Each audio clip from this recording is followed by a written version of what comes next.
इस कायनात में इंसान के आने से पहले अमन ही अमन था।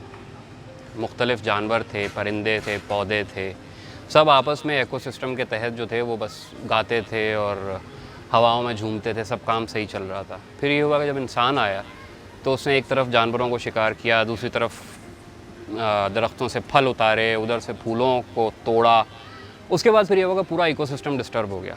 हमने जानवरों से लिया बहुत कुछ लेकिन उन्हें दिया कुछ नहीं। उन्हीं जानवरों में से एक हमारा पुराना और मज़लूम तरीन साथी जो है वो इस्लामाबाद चिड़ियाघर में रीछ इस वक्त आपके सामने है, जो कि बेसिकली तो मैं हूँ, लेकिन अगर आप थोड़ा सा इसको जूम इन करें साकिब, तो ये आपको पिंजरे में बस एक टांग रीछ की जो है वो दीवार के साथ लगी नज़र आएगी और वो सांस ले रहा है बेचारा, बहुत ही मतलब कमज़ोरी के हालत में।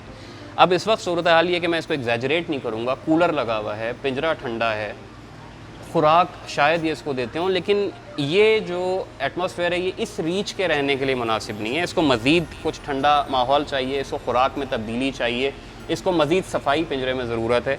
अभी कल भी एक वाइल्ड लाइफ रेस्क्यू वालों की तरफ से एक ट्विटर पे पैगाम आया जिसमें इसी रीच की वीडियो दिखाई गई और ये बेचारा इस कदर बुरी हालत में था कि हम लोग जब यहाँ आ रहे थे तो हमने सोचा था कि यार ये या तो मर चुका होगा या बिल्कुल डेथ बेड पे होगा, बट फॉर्चुनेट अनफ कि वो अभी भी सांस ले रहा है। और ये देखें अब ये उठ के खड़ा हुआ है तो उससे बेचारे से खड़ा नहीं हुआ जा रहा। ये मतलब आप इस वक्त उसकी हालत देखें, वो बेचारा मुंह लटकाए हुए है और ज़बान उसकी बाहर है, बल्कि ज़बान पे भी कोई इन्फेक्शन वगैरह नज़र आ रहा है।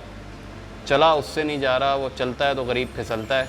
ये बेचारा कहाँ ऐसे रह सकता है? और अगर नहीं रह सकता तो यार हम लोग इसको मतलब ना रखें, क्या हर्ज है? बच्चे इसको नहीं देखेंगे, वो हाथी को देख के खुश हो जाएंगे। हाथी हमारे क्लाइमेट का जानवर है।